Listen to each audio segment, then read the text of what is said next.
मेरे बेटे की जो है हत्या जो की गई है, उसकी गला दबा करके बहुत ही बेरहमी से इस मासूम की हत्या की गई है। इस तरीके से उसकी गले की हड्डी तक तोड़ दी गई है। मुंह का उसका जो है पूरा कपड़ा बांध करके उसके होठ जो है पूरे नीले पड़ गए हैं। দিনটা ছিল রবিবার, ছুটির দিন। তাই স্কুলেরই হোস্টেলে সবার সাথে বেশ মজা আনন্দ করেই কাটছিল ক্লাস 2 এর ছোট্ট শিশুটির। কিন্তু রাত হতেই ছেলেটির জীবনে নেমে এলো কালো ছায়া। রাতের বেলা হোস্টেলে তাকে একা পেয়ে তারই স্কুলের 4 জন শিক্ষক তাকে চেপে ধরে টানতে টানতে নিয়ে যেতে থাকে। ঘটনার আকস্মিকতায় এবং ভয়ে ছেলেটি কি করবে বুঝতে পারে না। হোস্টেল থেকে বের করার সময় ছেলেটি এই আকস্মিক ভয়ে চেঁচাতে শুরু করে এবং ফলস্বরূপ হোস্টেলের মধ্যে শোরগোল লেগে যায়। সেই শিক্ষকরাও ভয় পেয়ে যায়। এদিকে আবার বাচ্চা ছেলেটিও তাদের চিনে ফেলেছে। তখনই অবস্থা বেগতিক দেখে একজন শিক্ষকের হাত গিয়ে চেপে বসে বাচ্চা ছেলেটির নরম গলায়।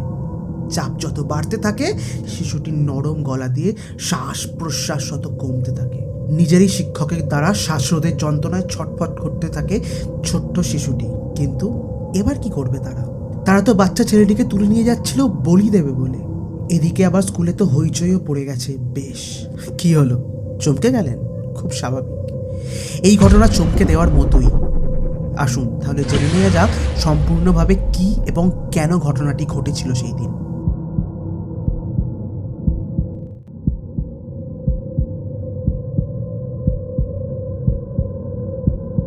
স্থান উত্তরপ্রদেশের হাতরাস।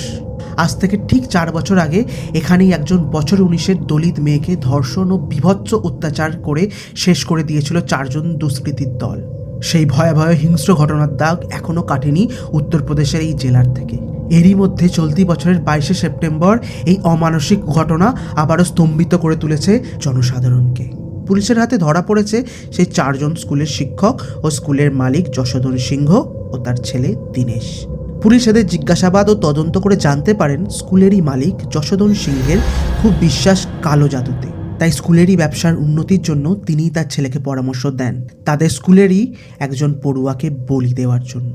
সেই মতো তারা স্কুলেরই অধিকর্তা দীনেশ বাঘেল ও আরও 3 জন শিক্ষক লক্ষর সিং, বীরপাল সিং ও রামপ্রসাদ সোলাঙ্কির সঙ্গে যোগাযোগ করেন এবং একসাথে মিলে ছক কষতে থাকেন তাদেরই ছাত্রকে বলি দেওয়ার। ঠিক হয় স্কুলেরই পাশে থাকা টিউবওয়েলের কাছে বলি দেওয়া হবে একজন ছাত্রের। প্ল্যান মতো তারা চেষ্টা চালিয়ে যেতে থাকে। 6 সেপ্টেম্বর তাদের প্রথম চেষ্টা ব্যর্থ হয় অন্য এক ছাত্রের উপর। কিন্তু তারপরেই আবার আসে আরেক মোক্ষম সুযোগ। 22শে সেপ্টেম্বর রবিবার, ছুটির দিন। সেই বুঝে একা পেয়েই 2য় শ্রেণীর ছাত্রকে তারা নিয়ে যাওয়ার চেষ্টা করে বলির উদ্দেশ্যে। কিন্তু আবাসিকদের চেঁচামেচিতে তাদের সেই চেষ্টা ব্যর্থ হলে গলা টিপে মেরে ফেলে তারা শিশুটিকে নিজেদের বাঁচানোর জন্য।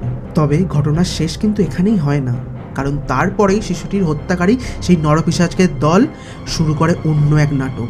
ছোট্ট শিশুটির বাবা কৃষাণ কুশওয়ার দায়ের করা অভিযোগ অনুযায়ী সোমবার সকালে স্কুল কর্তৃপক্ষের তরফ থেকে তাদেরকে ফোনে জানানো হয় যে তার সন্তান অসুস্থ। কিন্তু তিনি যখন সেই কথা শুনে স্কুলে এসে পৌঁছান তখন তাকে বলা হয় যে তার ছেলের শারীরিক অবনতি দেখে অধিকর্তা দীনেশ নাকি তার নিজের গাড়িতে করে তাকে হসপিটালে নিয়ে গেছে। তিনি আরও অভিযোগ করেন যে ঘটনাটি স্বাভাবিক সাজানোর জন্য দীনেশ শিশুটির মৃতদেহ নিয়ে বেশ কয়েক ঘন্টা ঘুরতে থাকে এদিক ওদিক, যাতে মনে হয় হসপিটালে নিয়ে যাওয়ার পথেই মৃত্যু হয়েছে শিশুটির। কিন্তু সেই সময় তাদের সন্তান ও দীনেশের কোনো খোঁজ না পাওয়ায় বাধ্য হয়ে তারা দ্বারস্থ হয় পুলিশের। পরে পুলিশই দীনেশকে পাকড়াও করেন ও গাড়ি থেকে উদ্ধার করেন ছোট্ট শিশুটির মৃতদেহ। এবং তদন্তে তারা জানতে পারেন শ্বাসরোধ করে খুন করা হয়েছে বাচ্চা ছেলেটিকে। পুলিশ আরও জানিয়েছে সেই স্কুলের পড়ুয়ার সংখ্যা 600 জন। সেই দিন এই বাচ্চা ছেলেটির জায়গায় অন্য যে কেউ থাকতে পারত, অন্য যে কেউ খুন হতে পারত। যেখানে বিভিন্ন বাবা মা এবং অভিভাবকরা তাদের নিজেদের সন্তানকে স্কুল এবং হোস্টেলে দিয়ে যান ছেলেটির সুরক্ষা এবং ছেলেটির যাতে পর্যাপ্ত পরিমাণে শিক্ষা পায় সেই আশায়। কিন্তু শিক্ষকরাই যদি এই রকমভাবে নৃশংস নরপিশাচের রূপ ধারণ করে তখন কি করবে সাধারণ বাবা মা? তখন কি হবে ছেলেটির ভবিষ্যৎ? শিক্ষা দীক্ষা সব দূরেই যাক, বাবা মা কি ভরসা করতে পারবে যে আদৌ তার ছেলেটি বেঁচে ফিরবে কিনা?